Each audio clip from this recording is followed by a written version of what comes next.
Bapak dan Pak Wali Kota dapat menyampaikan. Kepada kalian semua, sampaikan kepada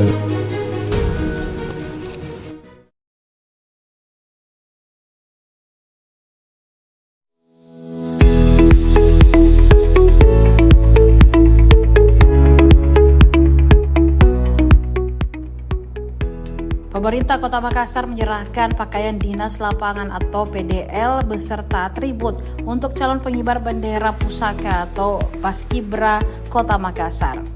Total ada 70 anggota Paskibra Kota Makassar akan bertugas pada Hari Kemerdekaan Republik Indonesia 17 Agustus 2025 mendatang.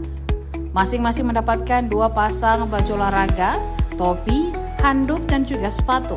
Atribut ini diserahkan langsung kepada Kesatuan Bangsa dan Politik atau Kesbangpol Kota Makassar, Fatur Rahim di Tribun Lapangan Karebosi, Jalan Jenderal Ahmad Yani pada Senin 11 Agustus 2025. Penyerahan dihadiri Sekretaris Kesbangpol Hairudin, Kepala Bidang Ideologi dan Wawasan Kebangsaan Edward Supriyawan, Kepala Bidang Ekosospud Haidir, dan jajaran lainnya. Kata Fatur, atribut ini akan digunakan untuk menunjang aktivitas latihan anggota Paskibra.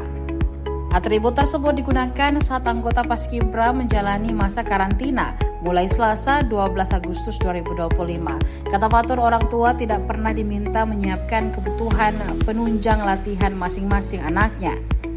2 hari ke depan mereka akan mengikuti pengukuran baju umum atau PDU yang akan dipakai saat pengibaran dan penurunan bendera Sang Saka. Anggota Paskibra Meiza Shiren berterima kasih atas fasilitas yang diberikan. 3. Terima kasih untuk pemerintah Kota Makassar dan Wali Kota Makassar. Kami sudah mendapatkan perlengkapan karantina untuk besok. Terima kasih banyak. Download Tribun X sekarang. Menghadirkan lokal menjadi Indonesia.